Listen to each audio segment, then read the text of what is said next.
Assalamualaikum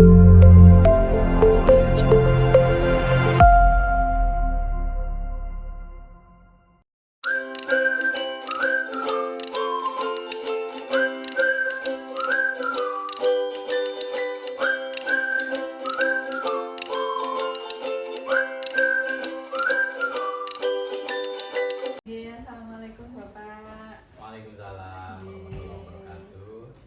Gimana Bu Ria? Sebaliknya gimana Bu Ria? Sehat? Alhamdulillah Bapak sehat. Bapak mohon izin hari ini saya mau wawancara Bapak sebagai Kepala Sekolah di SMA Negeri 1 Pronojiwo mengenai dilema etika atau bujukan moral Bapak. Mungkin nanti akan ada 8 pertanyaan Bapak yang akan saya ajukan. Monggo, semoga saya bisa menjawab. Amin. Kalau enggak nanti saya cari buku dulu. Insya Allah bisa ini Bapak. Sama saya dimulai Pak.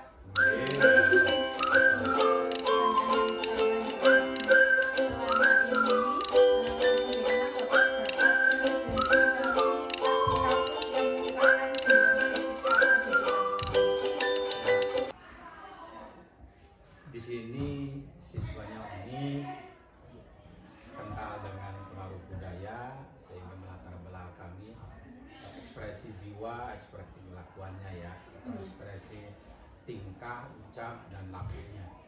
Oleh karena itu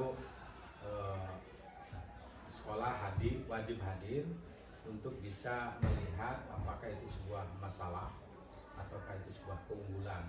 Nah tentu kalau sebuah dilema berarti ada sebuah pilihan, ada ditarik ke sini bagaimana, ditarik ke sana bagaimana. Oleh karena itu kami mengambil sebuah sikap harus berbasis data, dan oleh karena itu kami harus banyak-banyak mengetahui baik latar belakang siswa, kemudian juga keinginan siswa, kemudian kenyataan sekolah atau lingkungan sekolah ini bagaimana, sehingga dari berbagai sikap-sikap yang ditampakkan oleh siswa atau ucapan dan tindakan, maka kami harus pandai-pandai langkah apa yang harus kami lakukan. Nah, terlepas dari itu, sekolah memandang perlu untuk menertibkan, karena ini dunia pendidikan dan pengajaran. Maka kami atau saya sebagai kepala sekolah melihat sisi mana nih yang harus diperbaiki, melihat sisi mana yang harus segera ditangani ya, khususnya dalam masalah dilema dari perilaku siswa. Ada 2 hal yang paling utama yang saya ambil itu Pak, adalah bagaimana dulu iklim budaya atau iklim belajar sekolah ini bagus. Kemudian yang kedua ditopang dengan bagaimana cara mewujudkan faktor-faktor yang mendukung lingkungan belajar yang baik atau kedisiplinan. Maka melalui wakaf kesiswaan dan GK, saya ingin itu adalah garda terdepan untuk menangani masalah kasus-kasus siswa atau masalah boleh dibilanglah keunikan ya, atau ya bahasa kasarnya perilaku yang negatif ya, perilaku negatif atau kenakalan remaja. Itu tidak bisa dipungkiri, apalagi dengan zaman sekarang. Medsos sangat mempengaruhi, budaya sangat mempengaruhi, agama sangat berpengaruh. Nah, kolaborasilah yang kita tangkap. Kira-kira sekolah ini hadir untuk menangani itu bagian mana gitu. Tapi yang penting adalah bahwa sekolah sebagai tempat pendidikan pengajaran wajib hukumnya untuk segera menindaklanjuti apapun apapun perubahan, apapun kejadian yang ada di sekolah termasuk siswa. Berarti nanti berbasis data, kemudian latar belakang siswa gitu Pak. Iya, betul. Nah, baru kemudian berkolaborasi dengan beberapa wakaf. Iya, betul. Jadi kita jangan langsung justice, tetapi lihat dulu duduk permasalahannya, latar belakangnya, sehingga kita bisa mengambil sikap yang lebih bijak baik ya. Tentu reward dan punishment sebagai upaya dalam menertibkan itu perlu dihadirkan, karena zaman sekarang kalau tidak ada 2 hal itu maka saya kira agak sulit. Tetapi punishment jangan dikategorikan atau dikonotasikan, diartikan sebagai sebuah hukuman. Tidak. Itu adalah penanganan yang terukur, penanganan yang manusiawi, penanganan yang membuat anak itu paham akan kesalahannya, dan penanganan yang wajib hukumnya membuat anak itu sadar. Itu ya, seperti itu. Jadi, tidak menggunakan kekeras, tapi memberikan sebuah ketegasan sesuai dengan kesepakatan kita di dalam membuat sebuah aturan ya dalam menertibkan siswa. Untuk pertanyaan kedua, nah selama ini Bapak bagaimana menjalankan pengambilan keputusan di sekolah, terutama kasus-kasus di mana ada dua kepentingan yang sama-sama benar atau sama-sama mengandung nilai kebajikan, gitu, Bapak. Oh, jadi ada dua pilihan gitu. Begini ya, apapun masalah ataupun apapun kejadian, apapun tindakan, apapun sesuatu hal yang kita tangkap yang terjadi di lingkungan kita di sekolah, maka memang kita harus betul-betul membuka mata, membuka hati, membuka seluruh indera. Itu sudah pasti. Kemudian yang kedua, jika menemukan hal-hal yang seperti itu, ada baik, ada benar, ada baik tapi belum tentu benar, ada benar belum tentu baik, ada baik, ada jelek, ada benar, ada salah. Nah itulah memang sunatullah itu. Nah dalam kehidupan sendiri, kalau memang ada dua hal yang sama-sama baik, maka sikap kita adalah mana di antara yang baik itu yang paling berdampak untuk mewujudkan atau terciptanya kebaikan-kebaikan berikutnya. Jadi begitu. Yang pertama benar dulu, yang kedua tindakan itu baik. Kemudian berikutnya adalah skala prioritas. Apakah itu sangat mendesak, sangat penting dan sangat mendesak, ataukah sebaliknya sangat penting tapi belum mendesak, kan gitu. Jadi kita lihat dulu basis datanya, kita lihat dulu, kita analisis dua hal itu yang kelihatannya nggak baik tapi belum tentu benar mungkin, atau juga benar tapi belum tentu baik. Nah, pokoknya kolaborasi itu betul-betul kita harus pegang sehingga menghasilkan sebuah keputusan yang lebih bagus. Intinya adalah bagaimana mengambil sebuah keputusan itu sebaik mungkin dan berdampak yang terbaik. Nah begitu. Jadi berdampak yang terbaik. Dua-duanya baik, tapi yang ini kalau jalankan nilai positifnya, dampaknya katakanlah misalnya 70%. Nah kalau yang ini lebih dari 70% ya harus ambil ini. Tapi juga bisa jadi yang ini 70%, yang ini 90% kita ambil, tapi kita itu bukan skala prioritas yang utama. Nah itu gejolak itu. Nah, tetapi yang paling utama kita harus bertindak cepat, pilih yang terbaik dan benar, juga sangat mendesak. Nah, tentu kepala sekolah bukan sebagai orang yang pandai sekali untuk membuat sebuah kebijakan tak gitu. Nah, sehebat apanya kepala sekolah ada sisi kelemahan, dan kita jangan menghilangkan peran-peran yang lain.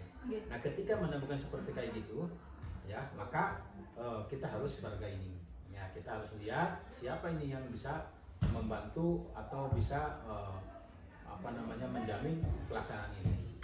Sehingga meskipun sesuatu hal gitu kita ambil, tapi daya dukung dari lingkungan kurang, ya itu tadi yang saya bilang, nilai plus nilai negatifnya. Jadi sedapat mungkin kita juga memanfaatkan orang-orang yang ada hubungannya dengan apapun itu yang akan kita ambil sebuah kebijakan itu. Kemudian untuk langkah-langkah atau prosedur yang biasanya Bapak lakukan selama ini, Pak? Wah, itu tadi satu, panca indera harus digunakan setiap hari. Ya, berpikir ya, kalau di dalam PBN itu berpikir kritis ya sama, sekolah juga harus berpikir kritis ya, dan harus pandai menganalisis berbagai permasalahan. Kemudian segera mengambil sebuah tindakan, kemudian langkah-langkah berikutnya kira-kira siapa ini yang bisa mendukung. Tadi ada korelasinya lah dengan itu. Jadi itu tahapan-tahapan. Tentu apapun sebuah kebijakan harus memperhatikan, harus berbasis data, ya harus hati-hati, penuh pikiran, dan harus memperhatikan dampaknya dari sebuah kebijakan yang akan dilaksanakan. Zaman sekarang itu bukan hanya ada peran serta, bukan hanya berbuat baik saja, tapi kebaikan itu bisa berdampak pada lingkungan nggak gitu. Karena era sekarang adalah era di mana seluruh orang harus berperan serta baik.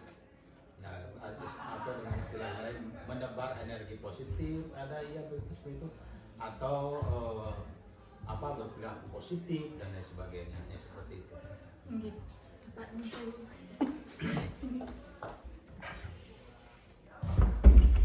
Putrami.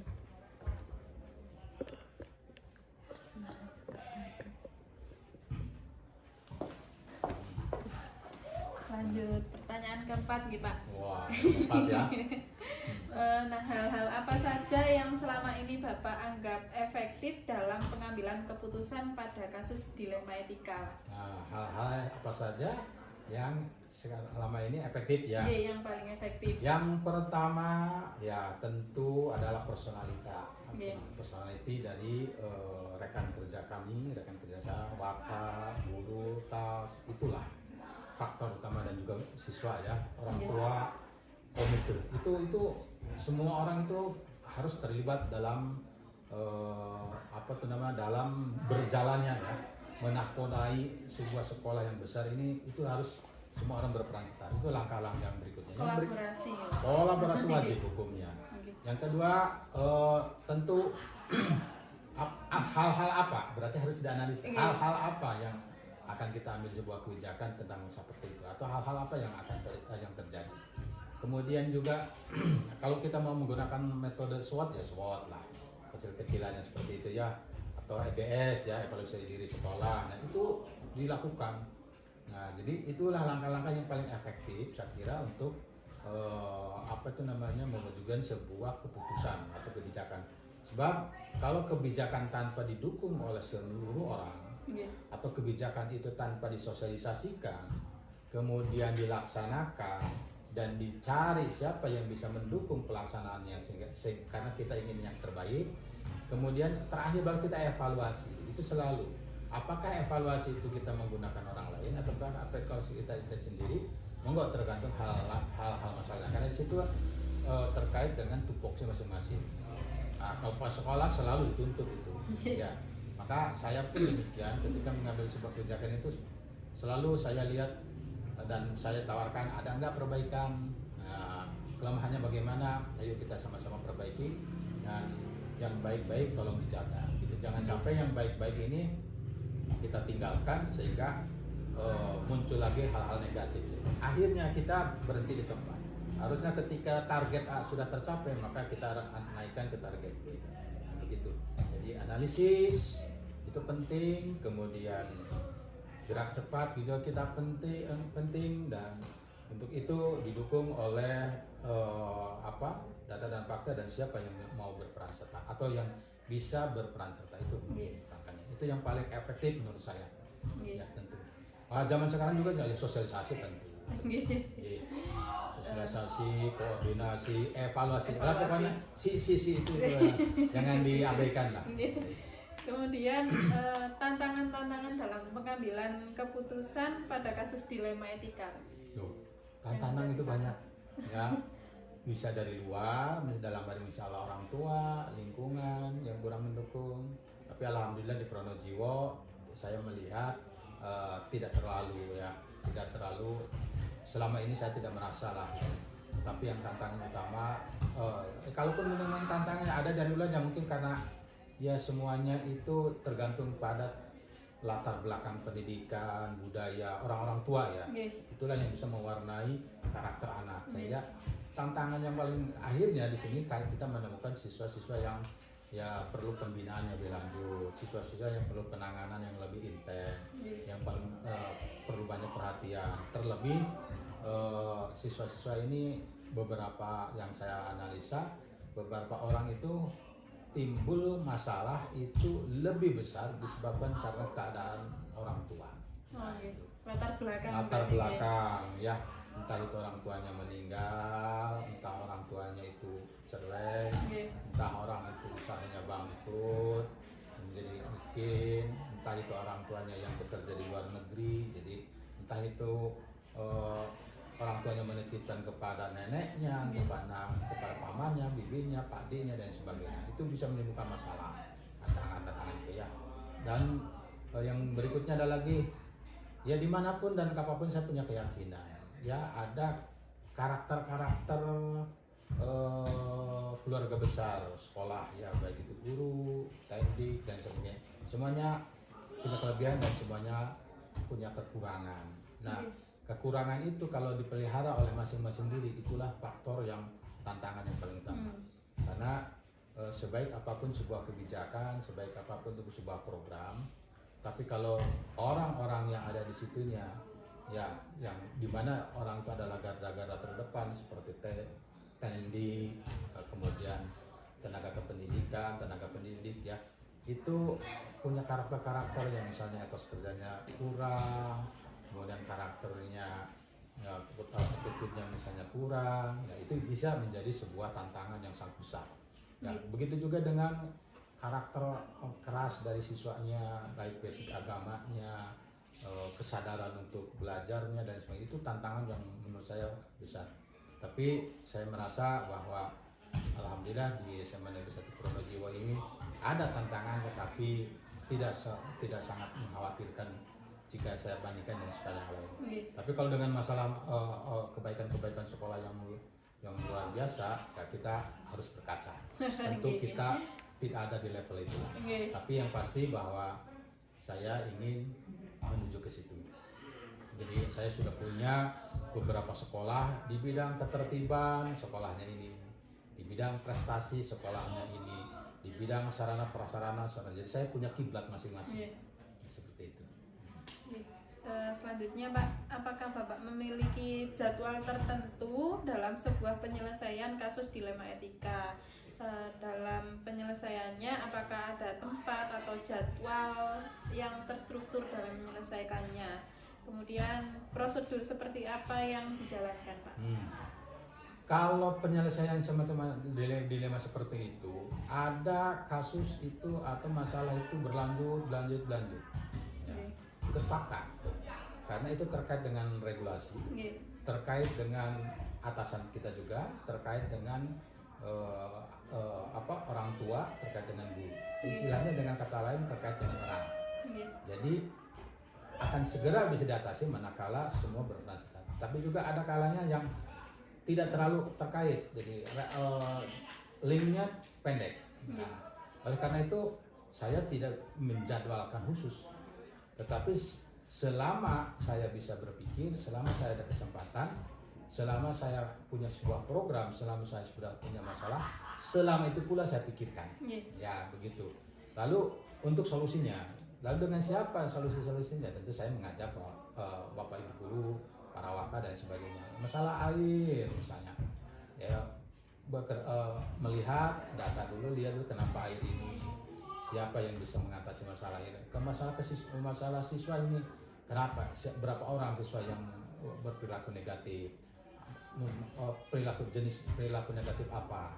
Ya kemudian ya kita lihat orang tuanya di mana, orang tuanya sedukung apa tidak, kemudian siapa yang bisa membantu. Nah itu, sehingga tempat itu bisa di mana saja, yang penting tempat itu bisa menyelesaikan masalah, bisa yang terbaik. Kemudian waktu saya tidak jadwalkan khusus ya, karena kadang ada masalah, kadang ada tidak. Nah seperti kayak gitu. Menentu ya. Tidak menentu. Kecuali kalau misalnya ada sesuatu hal masalah besar, ya harus prepare. Ya harus segera kita tangani, dan lokasi tentu harus kita pilih. Ya.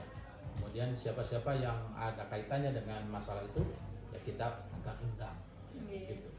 Selanjutnya, adakah seseorang atau faktor-faktor apa yang selama ini mempermudah atau membantu Bapak dalam pengambilan keputusan, Pak? Nah, kalau tadi ada beberapa faktor yang katakanlah bisa menjadi sebuah kendala ya. Oke, Orang dalam hal ini orang tua, komite, guru, kemudian tenaga pendidikan, tenaga kependidikan, siswa, termasuk diri saya sendiri itu orangnya. Kemudian dana, kemudian regulasi, kemudian juga potensi sekolah, sarana prasarana begitu.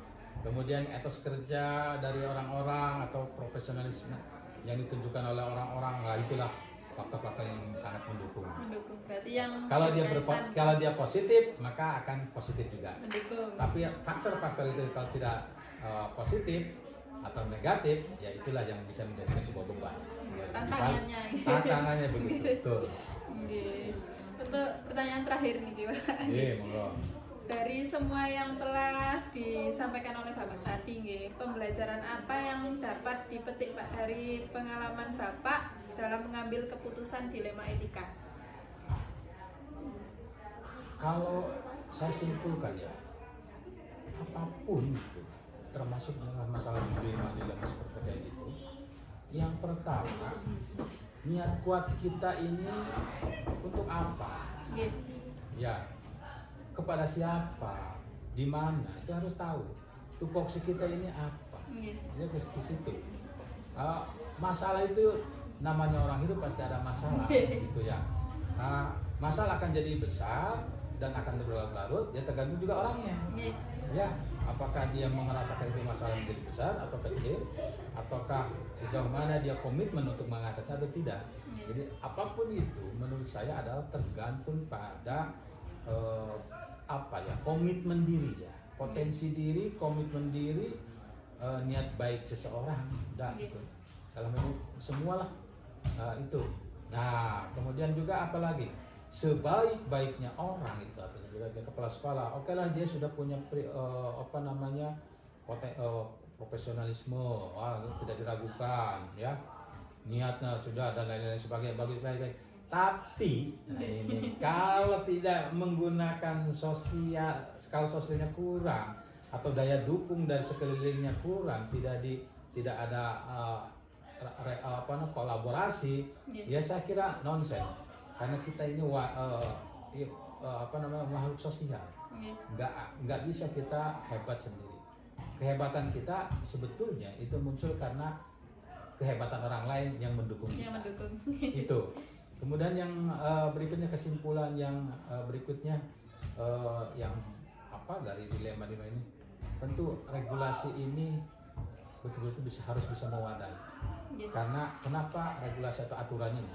Karena apapun itu, apalagi di sebuah lembaga, wajib hukumnya kita bekerja atau menjalankan roda sekolah ini, manajemen sekolah itu harus berlandaskan hukum.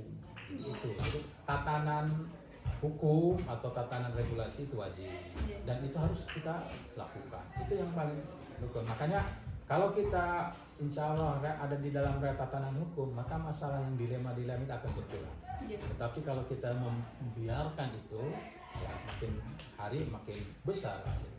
Jadi itu menurut saya faktor-faktor yang kesimpulan yang saya sampaikan tentang masalah dilema seperti itu mungkin ya. Terima kasih Bapak atas waktunya. Sama-sama Bu ya. Semoga tidak memuaskan ya. Sehingga bisa mencari solusi-solusi yang lain. Ini kan ide dan pikiran saya. Ya. Sebagai referensi. Berarti ya jika ada benarnya itu adalah ilmu yang dari Maha Kuasa yang harus sampai. Jika ada salahnya ya saya kan manusia. Orang itu lemah. Sampun, terima kasih ya Bapak. Sama-sama. Assalamualaikum. Waalaikumsalam warahmatullahi wabarakatuh.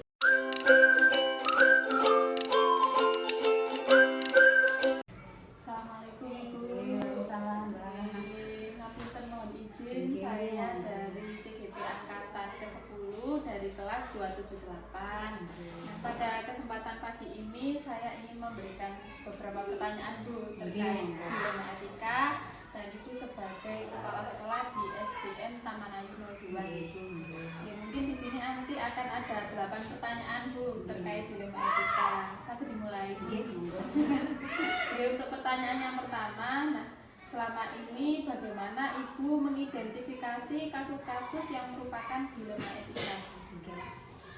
Saya mengidentifikasi kasus-kasus yang berupa dilema etika itu jika saya menemui dua hal yang sama-sama penting, Mbak. Yang sama-sama penting, terus kita harus memilih antara dua kepentingan tersebut.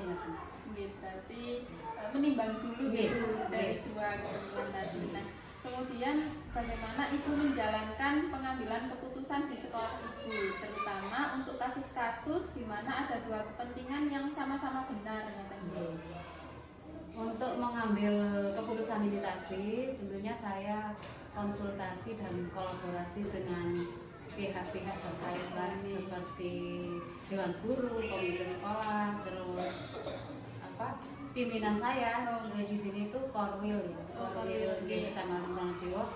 Saya diskusikan masalah yang saya hadapi, kasus saya hadapi untuk mendapatkan pandangan yang lebih luas. Terus tentunya keputusan yang saya ambil seharusnya yang bermanfaat dan adil bagi semua pihak. Saya memastikan bahwa semua pihak itu nanti memahami alasan dibalik keputusan tersebut. Berarti nanti ada kolaborasi dari pihak-pihak terkait. Nah, kemudian langkah-langkah atau prosedur seperti apa yang biasanya Ibu lakukan? Langkah-langkahnya yang pertama, saya mencari fakta-fakta yang relevan terkait kasus tersebut, Mbak. Yang berkaitan dengan kasus-kasus tersebut, termasuk seperti peraturan sekolah, kebijakan pendidikan, serta informasi-informasi yang terkait kasus tersebut. Terus kemudian seperti yang saya sampaikan tadi, saya konsultasi dan kolaborasi dengan pihak Dewan Guru, diskusi dengan mereka, dengan komite sekolah. Terus kadang kalau masih menemukan sesuatu yang masih perlu pertimbangan, saya minta pendapat dari pimpinan saya, yaitu Korwil, supaya pandangan saya dalam mengambil keputusan itu lebih luas dan memperkaya proses pengambilan keputusan. Berarti ada identifikasi dulu gitu. Identifikasi masalah. Nah, kemudian hal apa saja yang selama ini Ibu anggap efektif dalam pengambilan keputusan terkait dilema etika, Bu? Hal yang saya anggap efektif karena saya sudah berusaha melibatkan berbagai pihak dalam pengambilan keputusan tersebut, Mbak, sehingga mendapatkan perspektif dari pihak-pihak yang memberikan masukan. Berarti ada beberapa pandangan sehingga nanti bisa dipilih mana yang paling terbaik. Nah, selanjutnya hal apa saja yang selama ini merupakan tantangan dalam pengambilan keputusannya? Kalau tantangannya mungkin Mbak, perbedaan pendapat. Karena dari berbagai individu tentunya mereka punya pendapat masing-masing. Jadi saya harus memberikan pandangan bagi mereka bahwa keputusan yang diambil ini bisa diterima oleh semua pihak. Jadi karena ada beberapa pendapat itu tadi, jadi membuat itu sebuah tantangan. Nah, selanjutnya apakah ada jadwal khusus dalam menangani dilema etika ini? Misal apakah ada jadwal tersusun ataukah langsung misal ada kasus sehingga langsung waktu itu juga langsung diselesaikan? Kalau saya tidak terjadwal, Mbak. Jadi spontan karena segera harus diselesaikan. Karena dilema etika atau permasalahannya juga tidak terjadwal juga. Nah, selanjutnya adakah seseorang atau faktor apa yang selama ini mempermudah? Jadi kalau yang tadi kan ada tantangan. Nah, sekarang apakah ada sesuatu yang mempermudah atau membantu Ibu dalam mengatasi dilema etika? Kalau yang mempermudah mungkin keterlibatan dari semua pihak yang saya sebutkan tadi, dengan masukan-masukan mereka akan memperkaya saya dalam proses pengambilan keputusan. Karena kata pendapat dari mereka semua. Terus saya harap dengan semua keterlibatan dari semua pihak tadi, mereka bisa menerima keputusan yang saya ambil. Karena jadi ada keterlibatan, ada musyawarah, jadi beberapa pihak terkait ini juga mengerti alasannya kenapa kok dipilih itu. Kemudian pertanyaan terakhir Ibu, dari semua hal yang telah disampaikan, mulai dari identifikasi, tantangan, kemudian jadwal, kemudian siapa yang mendukung.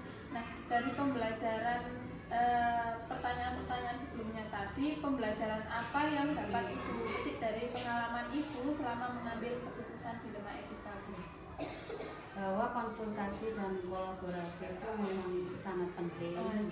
Karena saya enggak sebagai kepala sekolah bukan harus memutuskan secara sepihak, butuh masukan dari mereka semua juga agar kalau diputuskan bersama kan mungkin mereka akan menerima keputusan lebih terbuka, kan Mbak. Jadi kolaborasi itu sangat penting ya Bu di dalam mengambil keputusan.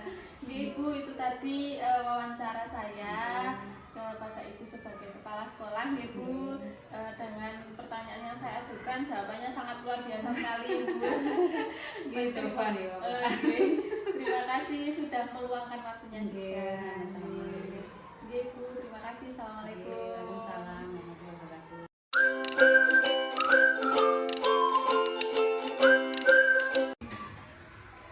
Assalamualaikum Bu Evi. Waalaikumsalam Bu Ria.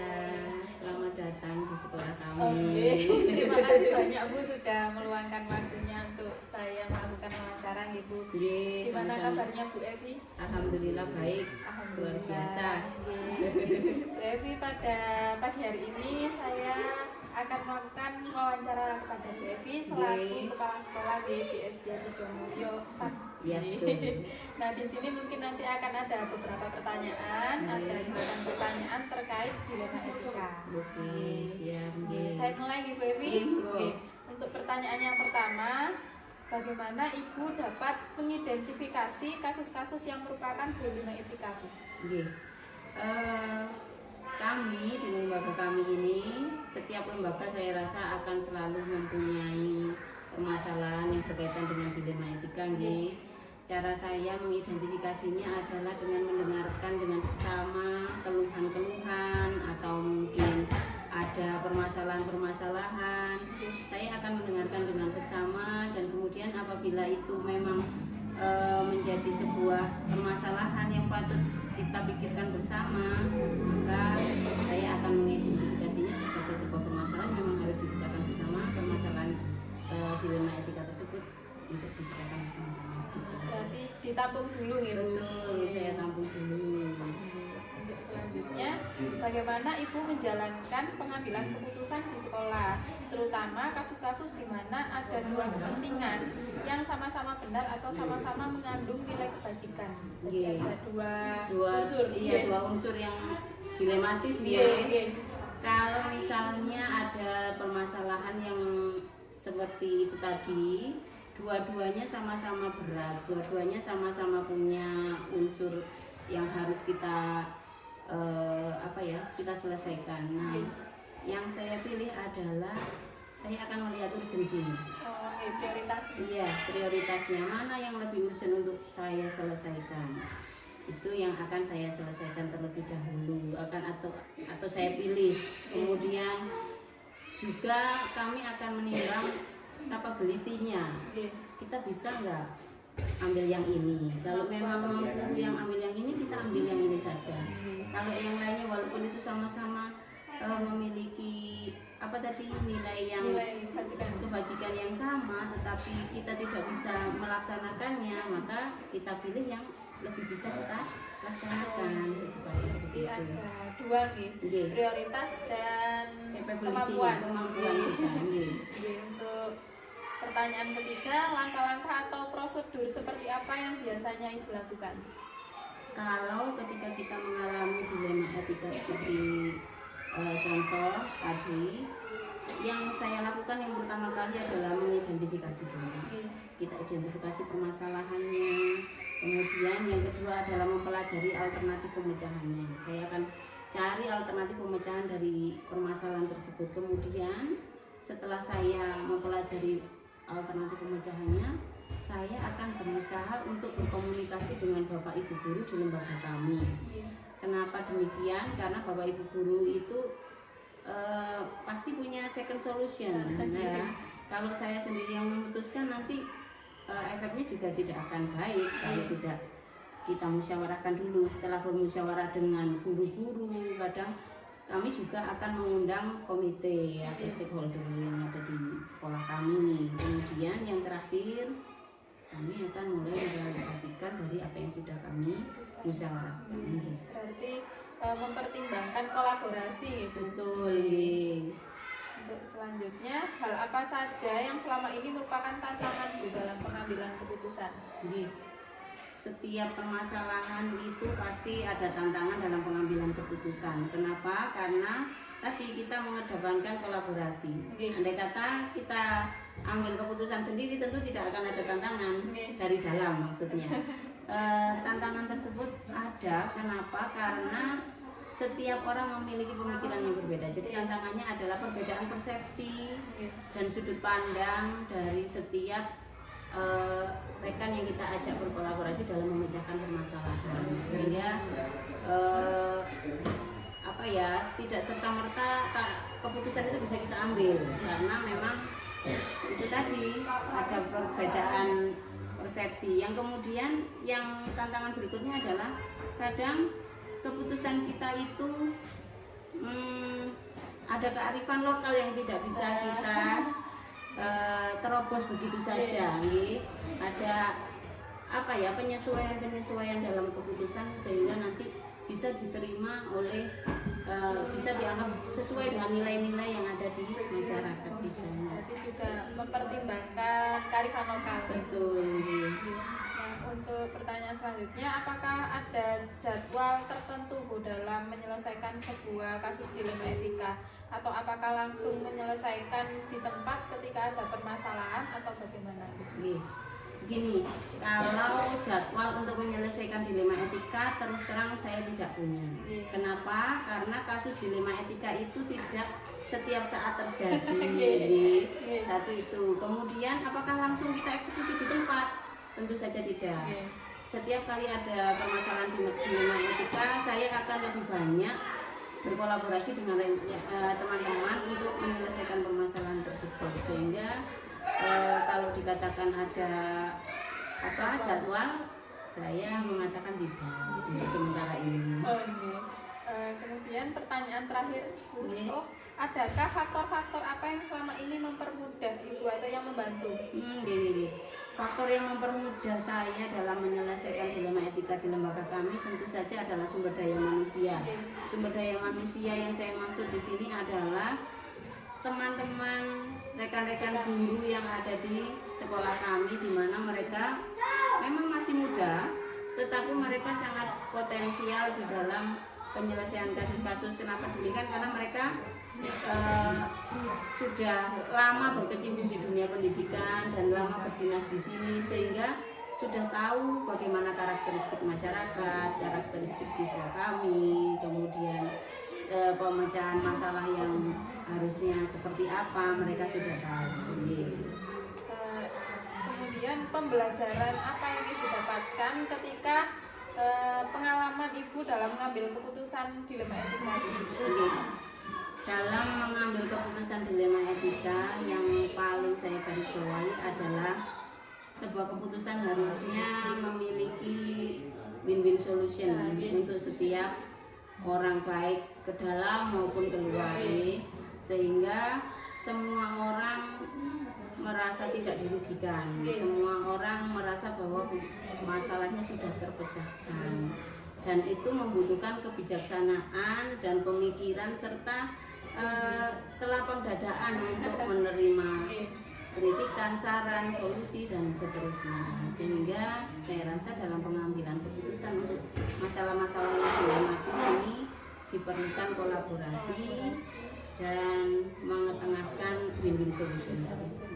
Berarti memang kolaborasi penting ya Bu, dalam segala aspek, terutama dalam pengambilan keputusan. Betul sekali Bu Ria.